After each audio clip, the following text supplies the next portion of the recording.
Vamos então começar o 25º capítulo, o Evangelho e o Futuro. Um modesto escorço da história, escorço é resumo. Então, um modesto resumo da história faz entrever os laços eternos que ligam todas as gerações nos surtos evolutivos do planeta. Então, o que ele está colocando aqui, nós estamos aqui no último capítulo, né, do livro, ele está dizendo que foi um resumo modesto, né, que foi feito para que a gente possa entender, né, esses laços eternos, né, que ligam todas as gerações, esse trabalho do plano espiritual para que nós possamos caminhar aqui na Terra para a evolução, para o aprendizado, né, para a gente poder ver o quanto nós somos assessorados, a programação que existe no plano espiritual. A gente pisa na bola pelo nosso livre-arbítrio, a gente muda as coisas, mas o plano espiritual insiste, continua ali o trabalho, e nós temos um governador do planeta, nós temos um governador do Brasil, nós temos os prepostos do Cristo trabalhando para o planeta, nós temos Ismael, governador do Brasil, com seus trabalhadores, para nos auxiliar aqui com o nosso país, né, com o nosso caminhar. Então, nós estamos aqui no comecinho de outubro de 2022, e às vezes você vê as pessoas, as colocações que fazem na internet, de que está tudo à deriva, que está tudo, né, que a nau está afundando, que o barco está virando. Não, nós estamos sendo guiados, as coisas estão sendo, digamos assim, assistidas e planejadas. Por mais difícil que esteja a nossa situação, nós estamos numa saturação, nós estamos vivendo um karma coletivo do planeta, não é só do nosso país, do planeta, em termos de extremismos, né? Extrema direita, extrema esquerda, que não levam a nada, que não servem para nada. O caminho é o do meio, mas para a gente entender que o caminho é o do meio, nós vamos ter que saturar, nós vamos ter que nos afundar até o fundo do poço para podermos sair. Mas nós estamos sendo assistidos. Jesus está no leme desse barco que é o planeta Terra, e nós estamos aqui no barco assistidos por Jesus, nosso irmão mais velho, e com o seu preposto, Ismael, coordenando e trabalhando pelo nosso país, pelo Brasil. Então, olha que colocação que ele faz aqui. Muita vez, o palco das civilizações foi modificado, sofrendo profundas renovações nos seus cenários, mas os atores são os mesmos, caminhando nas lutas purificadoras para a perfeição daquele que é a luz do princípio. O que é esta luz do princípio? É o faça-se a luz, né, do Gênesis mosaico, né, quando ele coloca ali sobre, é uma metáfora, né, sobre a criação do planeta. E nós vimos aqui o começo, né, nós vemos no Bereshit, que é o primeiro livro da Torá, o faça-se a luz.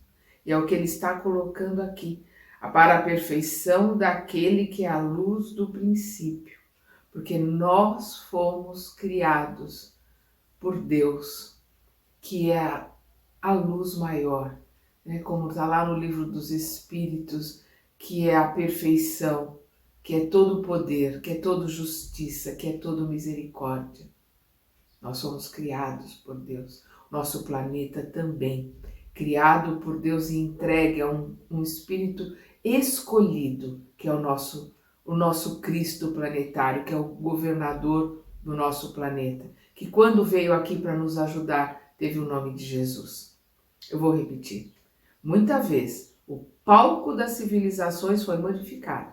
Nós vimos aqui ao longo do livro, sofrendo profundas renovações nos seus cenários, mas os atores são os mesmos, caminhando nas lutas purificadoras para a perfeição daquele que é a luz do princípio. Nos primórdios da humanidade, o homem terrestre foi naturalmente conduzido às atividades exteriores, desbravando o caminho da natureza para a solução do problema vital. Mas houve um tempo em que a sua maioridade espiritual foi proclamada pela sabedoria da Grécia e pelas organizações romanas, pelos sábios que vieram, pelos ensinamentos que vieram pela Grécia, que vieram por Roma, né? Que nós vamos ver ali, aqui no livro, que o trabalho de Roma era trazer as leis, era trazer a organização jurídica, trazer a democracia, da Grécia trazer a filosofia, trazer a arte. E nós estamos vendo aqui, né, como ele coloca que nos primórdios da humanidade, o homem terrestre foi naturalmente conduzido às atividades exteriores. Precisava se alimentar, precisava de abrigo, né, precisava aprender a viver em grupo, né, desbravando o caminho da natureza, desbravando o planeta, conhecendo o planeta, para a solução do problema vital, né, de sobrevivência, de aprendizado, de manter a espécie aqui no planeta, para que possamos utilizar o planeta para crescer, aprender e melhorar. Mas houve um tempo em que a sua maioridade espiritual foi proclamada. Quando que nós recebemos a maioridade espiritual? Quando Jesus veio. Não, Jesus veio porque foi dada a nossa maioridade.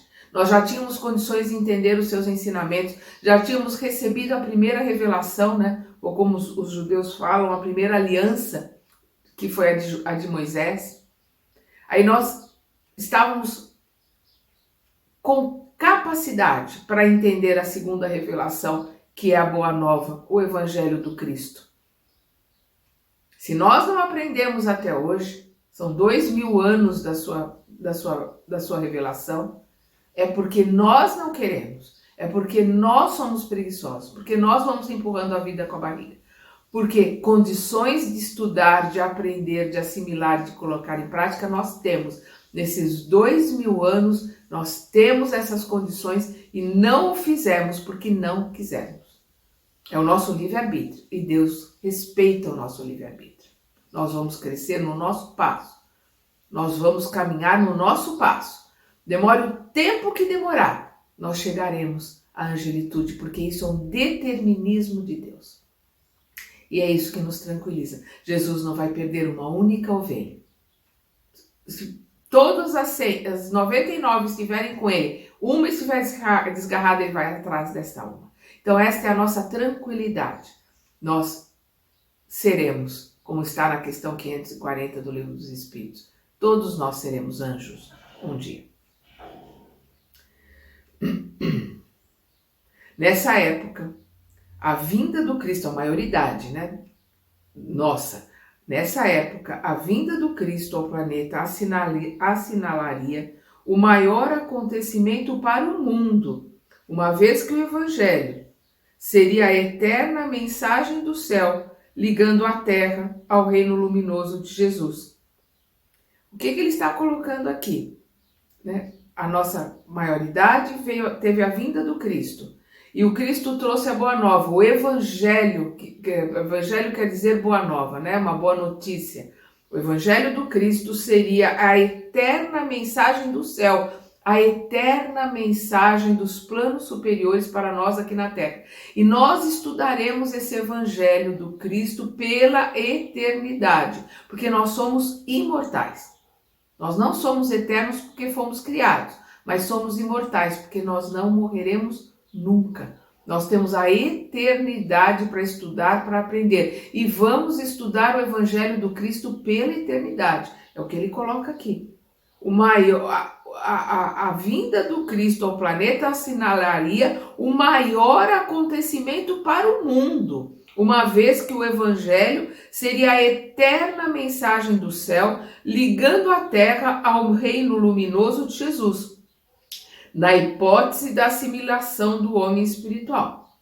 Na hipótese da assimilação do homem espiritual. Porque aquele homem que é espiritual, que não é materialista, que não está preso às ilusões desse mundo, estudando, assimilando, aprendendo as lições do Evangelho e colocando essas lições em prática, estará ligado ao mundo luminoso, ao reino dos céus, que é o reino de Deus, que é onde Jesus está. Estaremos ligados a Jesus. Então é o que ele está colocando aqui, ligando a Terra, é o nosso planeta, ao reino luminoso de Jesus, na hipótese da assimilação do homem espiritual com respeito aos ensinamentos divinos. Porque o homem terreno, o homem ligado à matéria, o materialismo que existe em todos nós é muito grande e muito forte, muito mais do que a gente pensa. A hora que nós verdadeiramente nos transformarmos em homens espirituais, colocando o evangelho em prática, nós estaremos dando um salto, né? Nós estaremos na regeneração.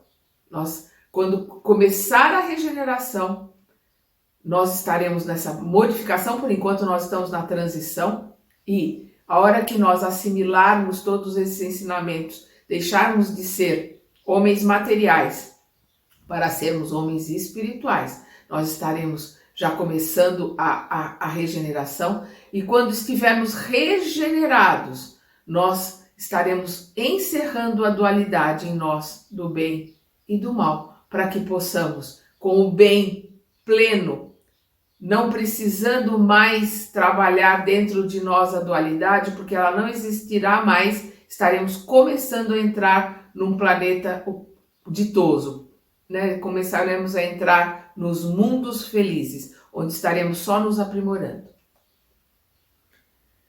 Mas a pureza do cristianismo não conseguiu manter-se intacta. E nós vimos isso ao longo do livro. Perdão, ao longo da história, né? Que o livro aqui nos conta. Um resumo da história, como diz o Emmanuel. Então, mas a pureza do cristianismo não conseguiu manter-se intacta. Então, logo regressaram ao plano invisível os auxiliares do Senhor, reencarnados no globo terrestre para a glorificação dos tempos apostólicos. Então, tão logo regressaram ao plano invisível os auxiliares do Senhor, quer dizer, os apóstolos, aqueles que entenderam, aqueles que aprenderam a assimilar e se modificaram, né? Aqueles que morreram nos circos, aqueles que morreram queimados, que realmente se modificaram, voltaram para o plano espiritual, e os reencarnados na Terra, né? Os reencarnados no globo terrestre, né? Para a glorificação dos tempos apostólicos, infelizmente foram, digamos assim, arrebatados pelos irmãozinhos das trevas, e o cristianismo começou a se deteriorar ao longo do tempo, a ponto de se matar em nome do Cristo, de se criar os exércitos em nome do Cristo, como nós vimos aqui no livro. O assédio das trevas avassalou o coração das criaturas, né? Nós, que somos nós ao longo do tempo, somos sempre os mesmos atores, nós estamos aqui aprendendo, sabe lá quantos mil anos, né? Segundo o livro Evolução em Dois Mundos, nós estamos aqui há mais de 10.000 anos trabalhando, estudando, tentando nos aperfeiçoar. Então, é muito tempo de trabalho, né, de estudo, de apresentação. 200 mil anos do Sapiens Sapiens, né? E nós estamos aí falando em 10, 15, 20 mil anos de começo de aprendizado mesmo, de mudança. Então, o assédio das trevas avassalou o coração das criaturas. Decorridos 3 séculos, 300 anos, aí nós vamos ver que no ano 324, se eu não me engano, que é quando Constantino, nós vimos aqui no livro, se transforma em cristão, quer dizer, ele se diz cristão, se transformar é diferente, é se mudar interiormente, mas ele assimila o cristianismo e torna o cristianismo como a religião oficial. Quer dizer, o cristão deixa de ser perseguido e passa a ser a religião oficial. Assédio das trevas, porque a partir daí, aquele cristianismo primitivo, aqueles homens que se sacrificavam em nome de Jesus, que se amavam, que iam cantando para os circos, que iam cantando para as fogueiras, na qual eles seriam incinerados ou seriam mortos pelos animais, tudo isso passou a se deteriorar e se modificar pelo assédio dos nossos irmãozinhos instigantes. Então, repetindo, o assédio das trevas, os nossos irmãozinhos instigantes, avassalou o coração das criaturas. Decorrido 3 séculos da lição santificante de Jesus, surgiram a falsidade e a má-fé, adaptando-se às conveniências dos poderes políticos do mundo, desvirtuando-se-lhe todos os princípios por favorecer doutrinas de violência oficializada. Os exércitos em nome do Cristo. Debalde, quer dizer, em vão, enviou o Divino Mestre seus emissários e discípulos mais queridos ao ambiente das lutas planetárias. Então nós vimos os emissários vindo, quando os emissários não, na sua grande maioria, não enfiavam os pés pelas mãos. Nós vimos esses emissários que realizaram parte do trabalho que tinham se proposto, porque foram emaranhados pelos nossos irmãozinhos instigantes, nos enganos, nas ilusões, no poder, na fama, na prepotência que ainda existiam dentro deles e perderam muito daquilo que vieram fazer. Nós vimos isso ao longo do livro. Então, Debalde enviou o Divino Mestre seus emissários e discípulos mais queridos ao ambiente das lutas planetárias. Quando não foram trucidados pelas multidões delinquentes ou pelos verdugos das consciências, foram obrigados a capitular, cair, capitular é dividir em capítulos, é cair mesmo, diante da ignorância, esperando o juízo longínquo da posteridade. Então, aqueles que não se perderam, tiveram que dividir, esperar essa divisão, esses ensinamentos que foram caminhando muito devagar. O homem científico, o homem material, esse caminhou rápido, mas o homem espiritual, o aprendizado espiritual, esse está caminhando lentamente. Desde essa época em que a mensagem evangélica dilatava a esfera da liberdade humana, em virtude da sua maturidade para o entendimento das grandes e consoladoras verdades da existência. Então, o que ele está colocando aqui? A mensagem evangélica dilatada, ampliada à esfera da liberdade humana, em virtude da sua maturidade. Jesus veio porque nós estávamos maduros para poder aprender. Em virtude da sua maturidade para o entendimento das grandes e consoladoras verdades da existência, estacionou o homem espiritual. É o que nós estamos falando, o homem espiritual estacionou. O homem material, esse caminhou, e nós estamos hoje aqui no século XXI, plenos de ciência, e de tecnologia. Então, voltando aqui. Desde essa época em que a mensagem evangélica dilatava a esfera da liberdade humana, em virtude da sua maturidade para o entendimento das grandes e consoladoras verdades da existência, estacionou o homem espiritual em seus surtos de progresso, impossibilitando de acompanhar o homem físico na sua marcha pelas estradas do conhecimento. O homem físico deslanchou e o homem espiritual está a passos lentos, como dizia o Chico, passo de lesma, caminhando muito lentamente. É por esse motivo que, ao lado dos aviões poderosos da radiotelefonia, que ligam todos os continentes e países da atualidade, indicando os imperativos das leis da solidariedade humana, vemos o conceito de civilização insultado por todas as doutrinas de isolamento, enquanto os povos se preparam para o extermínio e para a destruição. Então, aqui ele está falando em 1938, e quando ele fala aqui desse insulto aos ensinamentos do Cristo, de estarem os povos se isolando, criando divisas, com ideias e principalmente se preparando para o extermínio e para a destruição. Por quê? 1938, um ano antes da Segunda Guerra Mundial, que começa em 1939. Então, o Emmanuel já está colocando aqui todas essas incitações, todos esses movimentos, 1938 nós vamos ver o Hitler subindo ao poder para poder deflagrar, a começar a guerra em 39. Então ele está mostrando aqui, ele tá antecipando as dores, né? Daquele futuro tão próximo ali, faltava um ano para começar 6 anos de horror, né? Foi de 1939 a 1945. Por isso que ele coloca aqui, enquanto os povos se preparam para o extermínio e para a destruição.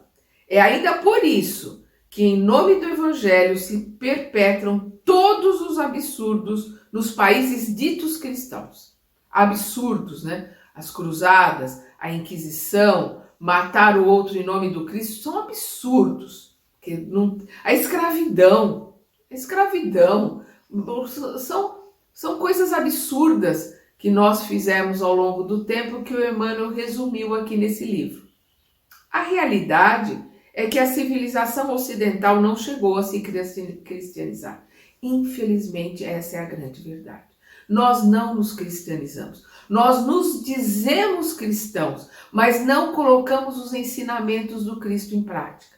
Quando a gente para pensar o número de pessoas que se dizem cristãos, católicos, protestantes, evangélicos, espíritas, que se suicidam, pessoas que se dizem cristãs e que se suicidam, nós vamos ver o quanto o materialismo impera. Porque uma pessoa que se suicida, lá no fundo, ela acredita que não tem mais nada depois da morte. Ela vai se livrar de tudo. Não existe nada. Isso é o materialismo incrustado dentro das pessoas que da boca para fora se colocam como cristão.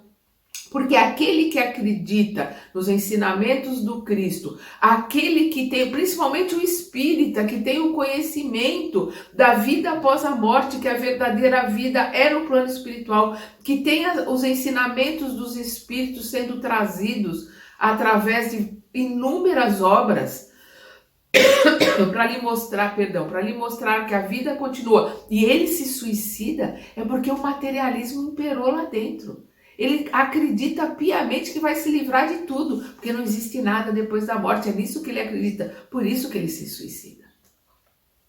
O materialismo está muito mais cristalizado dentro de todos nós do que a gente pode imaginar. Por isso que ele diz, a realidade é que a civilização ocidental não chegou a cristianizar. A oriental nunca foi cristã. Ela segue os ensinamentos de Krishna, de Buda, os muçulmanos de Maomé, né? Se bem que Maomé é um missionário do Cristo, da mesma forma que Krishna é missionário do Cristo, Buda é missionário do Cristo, não importa o nome, não importa que não acreditem no Cristo, né, que encarnou na Terra, mas os ensinamentos que esses povos receberam através dos prepostos do Cristo, como nós vimos aqui no livro, são ensinamentos do Cristo.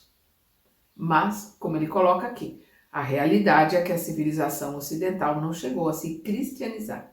Na França temos a guilhotina, a forca na Inglaterra, o machado na Alemanha e a cadeira elétrica na própria América da Fraternidade e da Concórdia, né, América do Norte.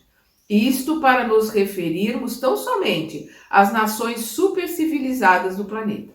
A Itália não realizou a sua agressão à Abissínia em nome da civilização cristã do Ocidente?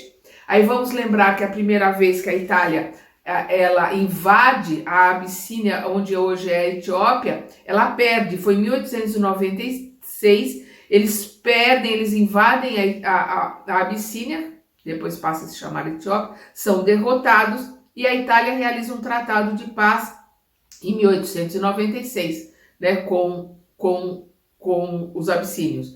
Em 1935, a Itália invade de novo, né, a Abissínia, agora a Etiópia, né, são 7 meses de luta sangrenta e ela ganha a luta, ela invade e a Etiópia passa a ser uma das colônias, né, italianas, e ela só vai se libertar em 1941, quando as tropas aliadas invadem e libertam, né, a Etiópia do domínio italiano, isso no meio da Segunda Guerra Mundial. Não foi em nome do Evangelho que os padres italianos abençoaram os canhões e as metralhadoras da conquista, né, quando eles em 1935 eles invadem lá a Etiópia, os padres na Itália abençoaram os canhões que foram para invadir a Etiópia e abençoaram os soldados e as metralhadoras dos soldados. Né? Tem as fotos, né, deles abençoando as armas que iriam conquistar a Etiópia. Infelizmente, que é o que ele coloca aqui, não foi em nome do evangelho que os padres italianos abençoaram os canhões e as metralhadoras da conquista? Em nome do Cristo espalharam-se nestes 20 séculos todas as discórdias e todas as amarguras do mundo. Hoje já estamos, né, no século 21, mas infelizmente continua se espalhando a discórdia, as amarguras, continuam povos invadindo outros povos que nada fizeram a eles pelo poder, por querer ter mais terras, por querer entrar na história como grande, como poderoso. E por aí vai, né? Nós já falamos bastante sobre isso. Mas é chegado o tempo de um reajustamento de todos os valores humanos. Se as dolorosas expiações coletivas preludiam a época dos últimos ais do Apocalipse, a espiritualidade tem de penetrar as realizações do homem físico, conduzindo-as para o bem de toda a humanidade. Então está colocando aqui que é chegado o tempo de um reajustamento de todos os valores humanos. Nós vamos ver que a Segunda Guerra Mundial é extremamente sangrenta, a guerra que mais morrem pessoas, uma guerra que teve os horrores do Holocausto. Então, foi realmente uma época tenebrosa, né, que ainda está por vir aqui quando ele escreve o livro que foi a Segunda Guerra Mundial. E aí ele coloca, se as dolorosas expiações coletivas preludiam, quer dizer, vêm antes, né, estão anunciando, preludiam, estão anunciando a época dos últimos ais. Nós vamos ver que João Evangelista no Apocalipse, que quer dizer revelação, que ele escreveu na ilha de Patmos, ele coloca lá 3 ais, né? Que são os ais que a humanidade tem. Então diz que o primeiro, coloca-se, né, que o primeiro desses ais foi a Primeira Guerra Mundial. Aí nós vamos ver, depois de que esse livro foi escrito, a colocação de que a Segunda Guerra seria o segundo desses ais. Nós vemos aqui o Emmanuel colocando isso. Se as dolorosas expiações coletivas preludiam, né, estão anunciando a época dos últimos ais, como a história vai colocar que a Segunda Guerra Mundial seria esse segundo desses 3 ais, ais de sofrimento, ais de dor, né, que João coloca lá no livro A Revelação, que em grego é Apocalipse, e a gente usa o termo Apocalipse como fim de mundo. Isso não é verdade. O termo Apocalipse tem que ser usado como ele significa no grego, revelação. Então, se as dolorosas expiações coletivas preludiam a época dos últimos ais do Apocalipse, a espiritualidade tem de penetrar as realizações do homem físico. Então, a espiritualidade tem que entrar nessas revelações que o homem físico conseguiu. Ciência, tecnologia, né? Aqui ele está falando de eletricidade, está falando de aviões, isso em 1938. Hoje, em 2021, esse homem tecnológico, esse homem materialista, conseguiu muito mais coisas do que tinha em 1938. Mas a parte espiritual está estacionada. Nós não mudamos muito espiritualmente, infelizmente, do que há 2000 anos atrás. Mudamos, mas mudamos pouco. E agora o homem espiritual tem que alcançar esse progresso que o homem material conseguiu, caminhando para que possamos seguir juntos. O homem espiritual, aquele que se espiritualizou, caminhando junto com o homem da ciência, o homem da tecnologia. Nós temos que irmos juntos. Vamos lembrar o livro Pensamento e Vida, onde nós temos a asa do conhecimento, a asa do amor, a asa da espiritualidade, e as duas têm que estar do mesmo tamanho, senão não se voa. Com uma asa só não se voa. Então, a espiritualidade tem de penetrar as realizações do homem físico, conduzindo essas realizações científicas, tecnológicas do homem físico, para o bem de toda a humanidade, para a transformação, para que todos nós nos transformemos em homens espirituais. O espiritismo, e vamos lembrar sempre que Quando nós falamos de espiritismo, tanto nos livros do Kardec como nos livros do Emmanuel, nós não estamos falando de crença, não estamos falando de religião, estamos falando do espiritismo como doutrina filosófica e científica.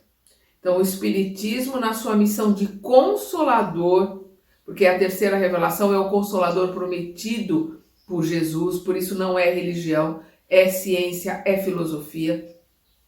É o amparo do mundo neste século de declives da sua história, né? Declive, indo morro abaixo, né? Caindo na sua história. Só ele, né? A terceira revelação, pode, na sua feição de cristianismo redivivo, salvar as religiões que se apagam entre os choques da força e da ambição, do egoísmo e do domínio. Nós vamos ver lá no livro dos Espíritos, quando os Espíritos colocam que o Espiritismo, como ciência e filosofia, vai trazer o esclarecimento às religiões. E ninguém vai mudar a sua religião. É o espírita que não lê, que não estuda, que acha que todo mundo vai virar espírita. Não, porque o espiritismo é doutrina filosófica e científica, não é crença, não é religião. Os homens transformaram em religião, isso é um erro. E se afundam nesse erro. Então, voltando aqui. Na sua feição de cristianismo redivivo, que é a terceira revelação, o Consolador prometido, né, o espiritismo, vai salvar as religiões, porque ele vai entrar, esse conhecimento do mundo espiritual, vai entrar em todas as religiões.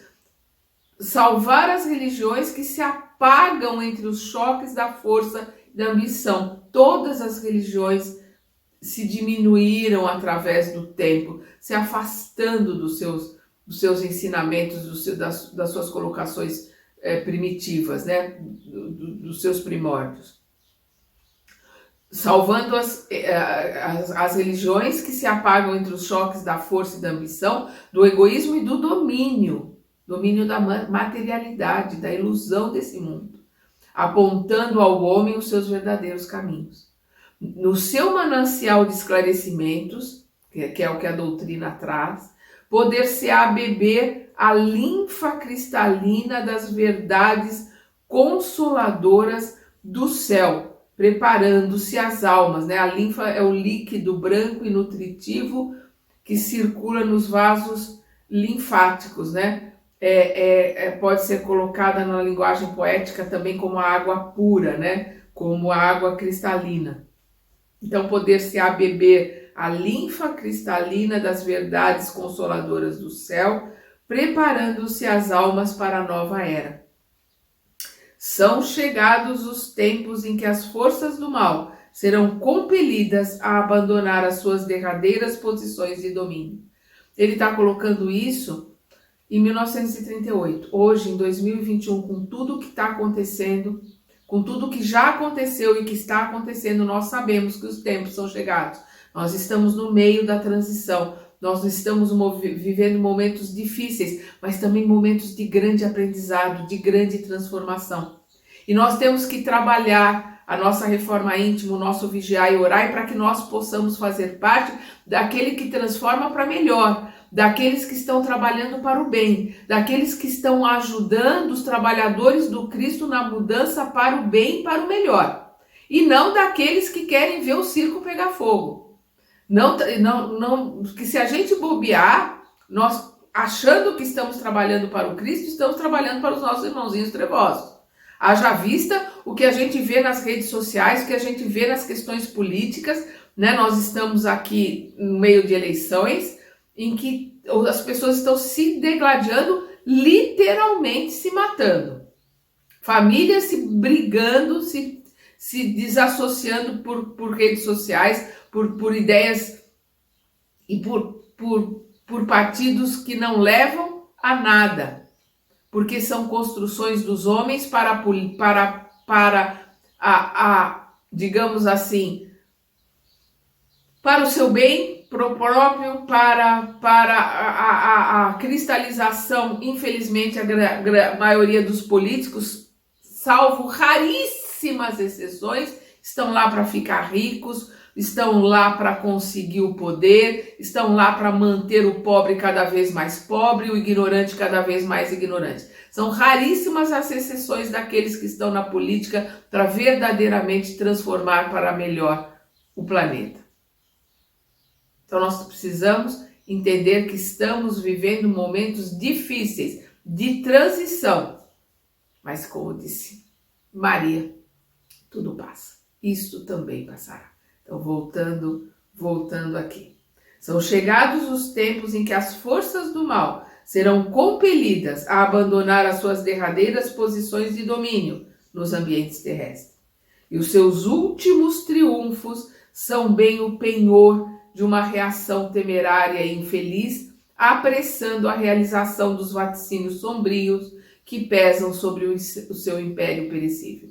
Então, o seu último grito, né, nós estamos vendo Segunda Guerra Mundial, né, o Holocausto, a Guerra Fria, todos os acontecimentos que nós tivemos, né, desde o começo do ano de 1900 até nós estamos agora em 2022, todas as coisas que aconteceram e nós estamos vendo os nossos irmãozinhos trevosos gritando. Aparece tanto, se vê tanto porque eles fazem muito barulho, eles gritam, enquanto aqueles trabalhadores do bem são quietos, são mansos.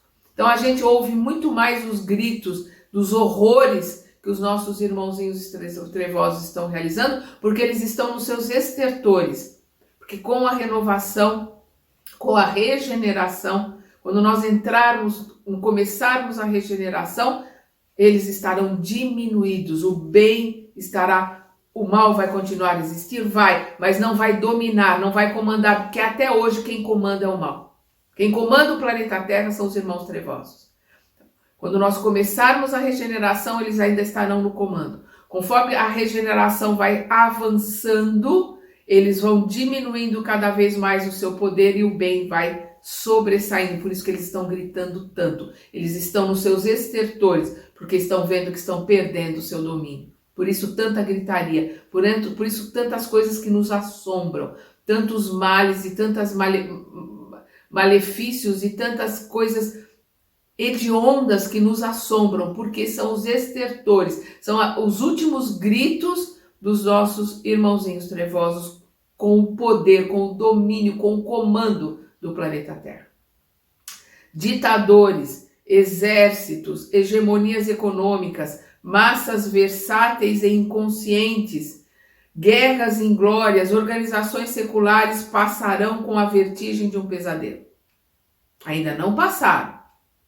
Mas, como nós estamos, o planeta vivendo a saturação de tudo isso, de ditadura, de extrema direita, de extrema esquerda, nós estamos vivendo a saturação de tudo isso, vai chegar uma hora que vai dar um basta, vamos buscar o equilíbrio, vamos buscar o caminho do meio e o planeta vai começar a se modificar, nós aí saberemos que estamos começando a regeneração. A vitória da força é uma claridade de fogos de artifício. Nós vimos isso, a vitória da força na Segunda Guerra Mundial, a vitória da força na Guerra Fria, a vitória da força em todos os sentidos, querendo forçar outros povos às suas ideias, às suas religiões ou aos seus mandatos. A gente está vendo, é duro, é sofrido, mas como Emmanuel coloca aqui, faz barulho, faz muito barulho. Ilumina todos os cantos com a sua maldade? Sim, mas o fogo de artifício, ele tem um tempo reduzido, ele passa logo, fica um fedor tremendo de pólvora, mas isso também passa logo. Então a vitória da força é uma claridade de fogos de artifício. Toda a realidade é do Espírito e toda a paz é do entendimento do reino de Deus e de sua justiça. A verdade, a realidade é do plano espiritual, é da vida espiritual, da nossa verdadeira vida e de nós. Nós somos espírito, não é dessa matéria, não é da ilusão desse mundo. E a verdadeira paz é do entendimento do reino de Deus, da sua infinita misericórdia e da sua infinita justiça. Essa é a verdadeira paz. O século que passa, e nós vamos ver aqui em 1938, ele não chegou ainda nem na metade do século XX. Então ele está falando aqui do século XX. É o século XX que passa. E nós estamos aqui já começando a passar o século XXI. Né? Nós estamos aqui no começo. Daqui a pouco esse livro vai fazer 100 anos. Então nós estamos aqui no começo do século XXI. O século que passa efetuará a divisão das ovelhas do imenso rebanho. O cajado do pastor conduzirá o sofrimento na tarefa penosa da escolha e a dor se incumbirá do trabalho que os homens não aceitaram por amor. É pela dor que nós vamos aprender, vamos trabalhar e vamos nos modificar. Nós vimos o século XX como um século de dores muito grandes. Começamos o século XXI aqui com um chacoalho para a gente ver se aprende, para ver se a gente muda. E infelizmente estamos mudando pouco. Mas, como Deus é amor, infinita justiça, infinita misericórdia, Ele nos ensina pelo tempo, nós vamos continuar aprendendo pelo tempo. Uma tempestade de amarguras varrerá toda a terra. Ele está aqui anunciando a Segunda Guerra Mundial. O Holocausto, todas as dores, a Guerra Fria, tudo que veio no século XX e que adentrou aqui pelo começo do século XXI. Uma tempestade de amarguras varrerá toda a terra. Os filhos da Jerusalém de todos os séculos devem chorar, contemplando essas chuvas de lágrimas e de sangue que rebentarão das nuvens pesadas de suas consciências enegrecidas.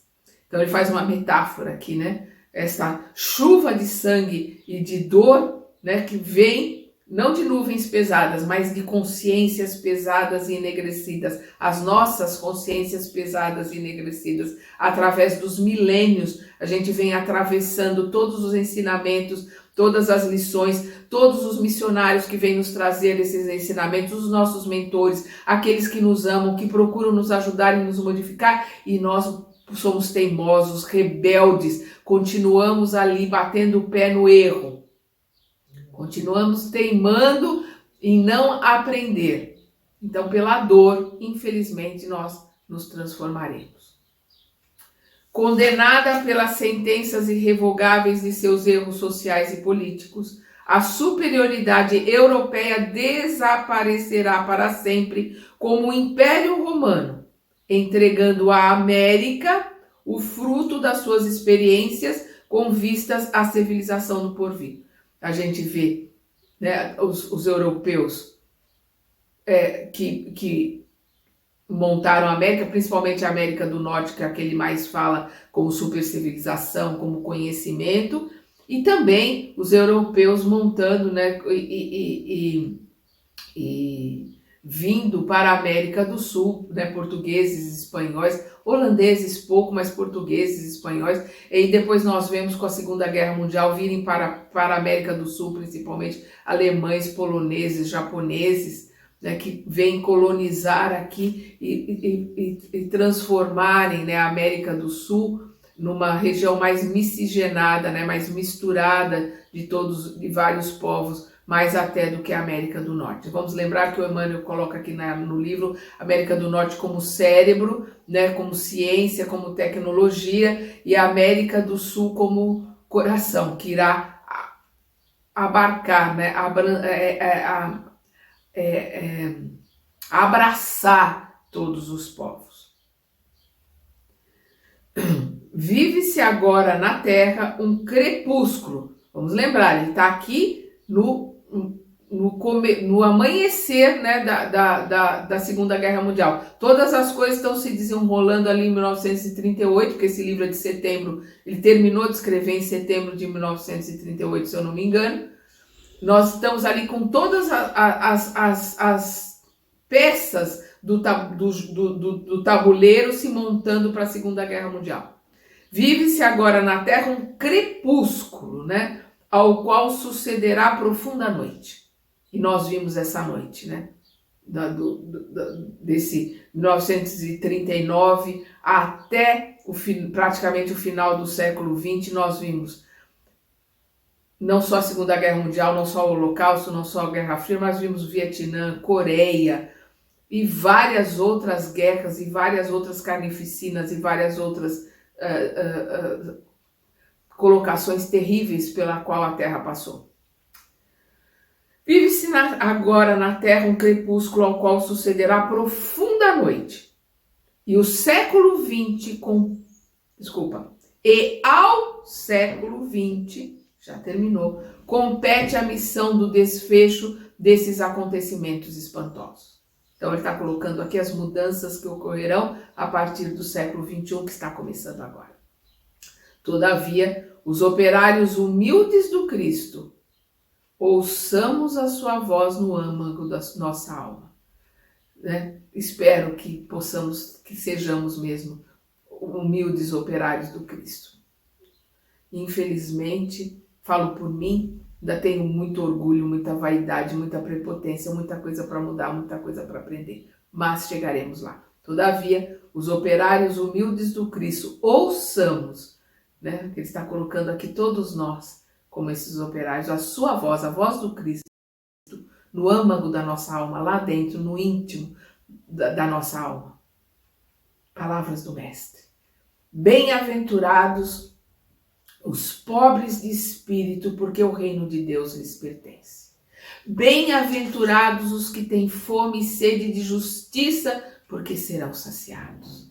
Bem-aventurados os aflitos, porque chegará o dia da consolação. Bem-aventurados os pacíficos, porque irão a Deus. Então é o começo do Sermão da Montanha, Mateus capítulo 5, começa com as bem-aventuranças. O Sermão da Montanha começa com essas bem-aventuranças. Sim, porque depois da treva surgirá uma nova aurora. Luzes consoladoras envolverão todo o orbe, todo o planeta regenerado no batismo do sofrimento. Então, luzes consoladoras envolverão todo o orbe regenerado no batismo do sofrimento. Então, a hora que nós aprendermos com os sofrimentos, estivermos nos melhorado através do sofrimento, as coisas começam a mudar, porque todos nós entraremos para a regeneração. O que é a regeneração? É uma transição entre o que nós estamos agora, né, provas e expiações, para o mundo ditoso, né, o mundo feliz. No meio disso existe essa transformação, essa mudança que se chama regeneração, que nós ainda não entramos, nós estamos na transição. O homem espiritual estará unido ao homem físico. Na regeneração, o homem espiritual estará unido ao homem físico para a sua marcha gloriosa no ilimitado. E o espiritismo, filosofia e ciência, o espiritismo terá retirado dos seus escombros materiais a alma divina das religiões, de todas as religiões. Cada um continuará na sua religião, mas os ensinamentos dos espíritos, né, o Consolador prometido, que são o que os espíritos nos trazem em ensinamentos, chegará a todas as religiões. Então, o homem espiritual estará unido ao homem físico para a sua marcha gloriosa no ilimitado, e o espiritismo terá retirado dos seus escombros materiais a alma divina das religiões, o verdadeiro âmago, o verdadeiro teor de todas as religiões, que os homens perverteram. Então tirará desses escombros a verdade, os ensinamentos do Cristo, e afastará dessa perversão que os homens fizeram das religiões. Ligando todas as religiões no abraço acolhedor do cristianismo restaurado. E ligando todas as religiões ao Cristo, né, ao governador do planeta. Nos unindo, todos nós nos unindo para servirmos a Deus. Não importa qual seja a religião que tenhamos, que cada um fique na sua religião onde se sinta bem. O importante é colocar em prática os ensinamentos do Cristo, que foram vindos para o planeta através de Buda, de Krishna, de Maomé. São ensinamentos que todos são prepostos, como nós vimos aqui no livro, todos foram missionários.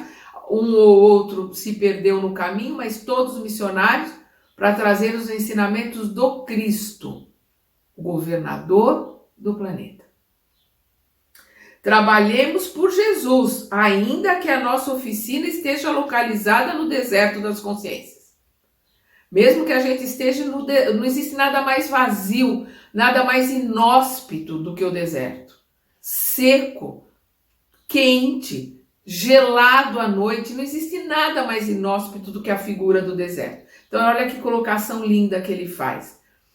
Trabalhemos por Jesus, ainda que a nossa oficina, né, o nosso local de trabalho esteja localizado no deserto das consciências, no lugar mais árido, mais difícil, que é o deserto das nossas consciências, no vazio, nesse lugar árido que é a nossa, que é dentro de nós. Então, por mais árida que seja o nosso interior, possamos acordar, que possamos nos melhorarmos e trabalharmos por Jesus, trabalharmos para que as coisas mudem, que possamos ser verdadeiros servidores do Cristo.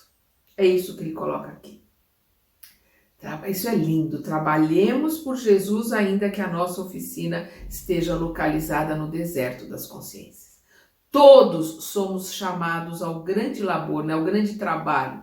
E o nosso mais sublime dever é responder aos apelos do escolhido. Escolhido com E maiúsculo, né? Responder aos apelos de Jesus. Então, Jesus nos pede que a gente trabalhe, que a gente ajude, que a gente faça diferença para melhor na nossa casa, na nossa família, no nosso bairro, na nossa casa espírita, no nosso templo budista, no nosso templo evangélico, na nossa sinagoga.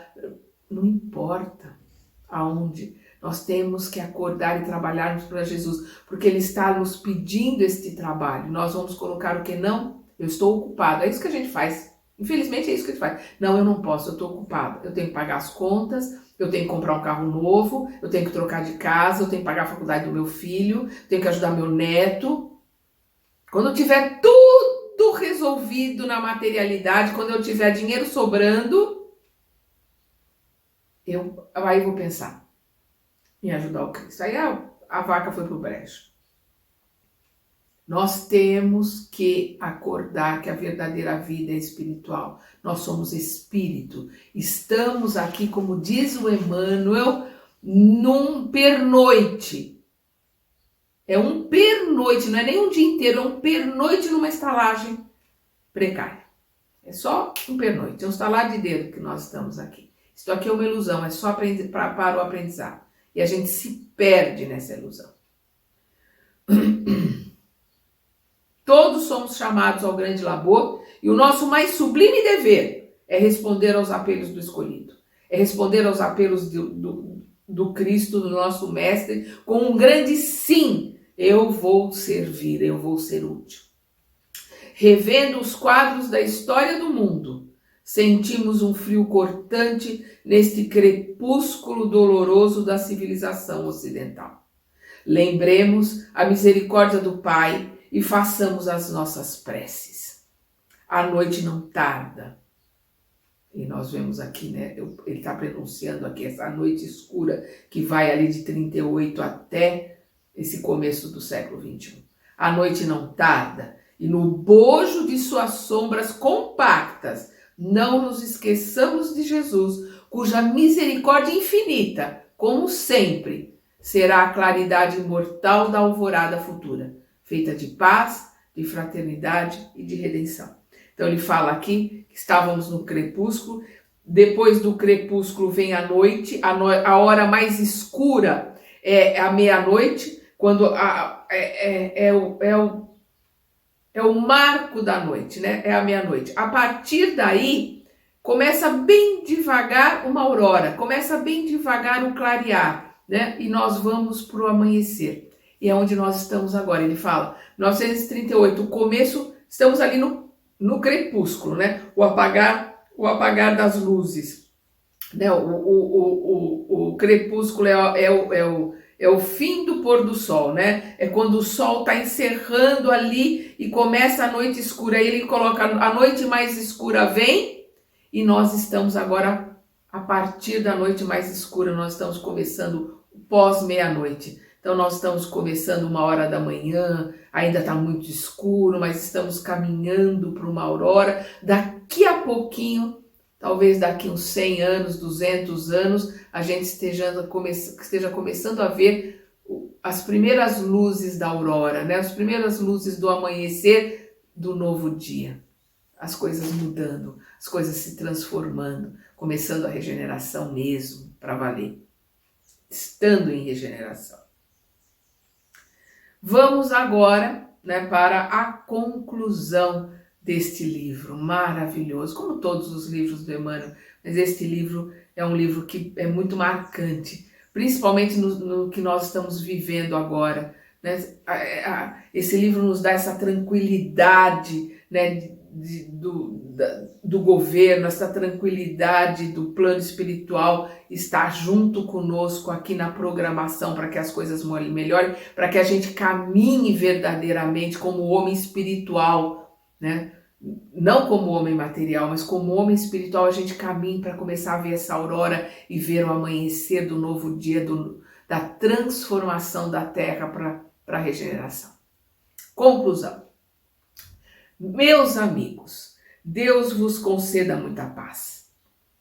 Agradeço a vossa colaboração em face de mais esse esforço humilde do nosso grupo na propagação dos grandes postulados do Espiritismo evangélico, como agradeço também a misericórdia divina, o bendito ensejo que nos foi concedido. Para quem que o Emmanuel está falando aqui? Para o grupo que eles têm lá em São Leopoldo. Essas páginas foram escritas junto a esse grupo, onde nós temos lá o Arnaldo Rocha, nós temos aquele senhor que era dono da Fazenda Modelo, que nós vamos saber que ele é o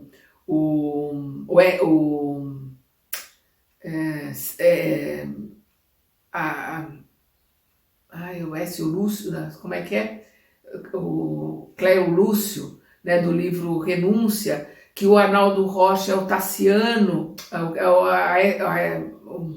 o Neio Lúcio do livro 50 anos depois, e o Arnaldo Rocha é o Tassiano do livro Ave Cristo.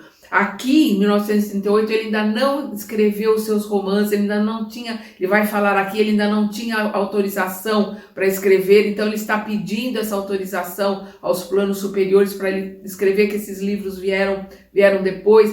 Então ele está agradecendo ali aquele grupo, né, que é o grupo do Chico, junto com esse senhor que não me fugiu, Jovino, esse que é o dono da fazenda, que todos eles, como ele depois vai colocar nesses romances e nesses livros, todos eles não estão juntos por acaso. Todos eles estão há milênios ali contando histórias juntos, né, participando de situações juntos, aprendendo juntos, e ele vai mostrar isso depois, quando ele recebe permissão. Aí ele escreve há 2000 anos, que é a história dele, Emmanuel, como Públio Lentulus, 50 anos depois, que é a história da Célia e o Públio Lentulus ali como escravo Nestório. Depois ele não é nessa ordem que ele escreve, mas a ordem cronológica é Ave Cristo, que está ali no ano 200, e depois vai ser Renúncia, que é no ano 1600, onde nós vamos ver o Emmanuel como Padre Damiano.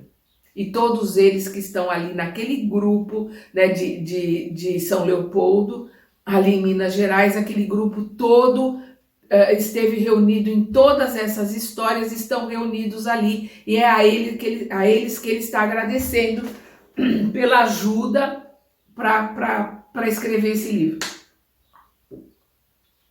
Que foi escrito durante essas sessões, né, de estudos nesse grupo mediúnico. Então, voltando, agradeço a vossa colaboração em face de mais esse esforço humilde do nosso grupo na propagação dos grandes postulados do Espiritismo evangélico, como agradeço também a misericórdia divina, o bendito ensejo que nos foi concedido. Porque essas coisas não são de estalo, elas são programadas, tem uma logística, como ele vai colocar aqui para frente, precisa de autorização do plano superior para poder contar essas histórias, porque são todas verdades que são trazidas do plano espiritual para o nosso esclarecimento. Em nosso modesto estudo da história, um único objetivo orientou as nossas atividades: o da demonstração da influência sagrada do Cristo na organização de todos os surtos da civilização do planeta, a partir da sua escultura geológica. Então, qual foi o ponto que ele quis trazer aqui em todos esses 20 séculos de história, que ele traz mais a formação do planeta? É mostrar que o Cristo está desde a formação do planeta, ao nosso lado, comandando, nos auxiliando, como nosso irmão mais velho, nos consolando, mandando seus prepostos, mandando ajuda. É isto que ele quis nos tranquilizar em relação a esse amor desse nosso irmão querido, nosso irmão mais velho. Nossa contribuição pode pecar pela síntese excessiva. Ele colocou desde o Big Bang até 1938, o prenúncio da Segunda Guerra Mundial, uma síntese, né? Nessas 200 páginas que nós temos aqui, é realmente um resumo. Então, nossa contribuição pode pecar pela síntese, né? Ser muito resumido, pela síntese excessiva. Mas não tínhamos em vista uma nova autópsia da história do globo, em suas expressões sociais e políticas, e sim revelar, mais uma vez, os ascendentes místicos que dominam os centros do progresso humano em todos os seus departamentos. Ou seja, aqueles que vieram antes de nós, os nossos ascendentes, que traziam os ensinamentos do Cristo, que viam preparados, que viam com bagagem para nos ajudar. É o que ele coloca aqui. Sinto-me feliz com a vossa colaboração dedicada e amiga. Ele está falando ali para o grupo, né, de São Leopoldo. Sinto-me feliz com a vossa colaboração dedicada e amiga. Algum dia, Deus me concederá a alegria de falar dos laços que nos unem de épocas remotas. Então, ele está esperando a permissão para poder escrever esses livros que eu mencionei, porque todos esses irmãos ali de São Leopoldo estão também nessas histórias que ele conta, revendo o passado. Então, algum dia, nós sabemos que essa liberação veio e temos esses livros conosco. Deus me concederá a alegria de falar dos laços que nos unem de épocas remotas, porque não é sem razão que nos encontramos reunidos e irmandados no mesmo trabalho ideal. Quer dizer, não é sem razão que eles estão ali em São Leopoldo, reunidos, trabalhando juntos. Reitero-vos aqui meu agradecimento comovido e sincero. Quando lá fora se prepara o mundo para as lutas mais dolorosas e mais rudes, devemos agradecer a Jesus a felicidade de nos conservarmos em paz em nossa oficina, né? No nosso trabalho, no nosso interior, né? Na nossa busca de esclarecimento, de estudo, de aprendizado, nós nos mantemos numa bolha, nós nos mantemos em paz, nós nos mantemos protegidos. É isso que ele está falando do grupo lá de São Leopoldo. Eles estavam num grupo protegido, num grupo que estava ali em paz, numa oficina de trabalho do mestre, imersos na paz. Então, quando lá fora se prepara o mundo para as lutas mais dolorosas e mais rudes, devemos agradecer a Jesus a felicidade de nos conservarmos em paz em nossa oficina, sob a égide, né, sobre a proteção do seu divino amor, sobre a proteção do Mestre Jesus. Prometemos tão logo seja possível um ensaio do gênero romântico. Então, que vai ser o primeiro livro, né, que é há 2000 anos, que é o que ele está colocando aqui. Prometemos tão logo seja possível um ensaio no gênero romântico, que a gente sabe que vem, que é há 2000 anos. Permitirá Deus que sejamos felizes. Assim o espero, porque não ponho em dúvida a sua infinita misericórdia. Que Deus nos guie e abençoe, conservando-vos a tranquilidade sagrada dos lares e dos corações. Amém.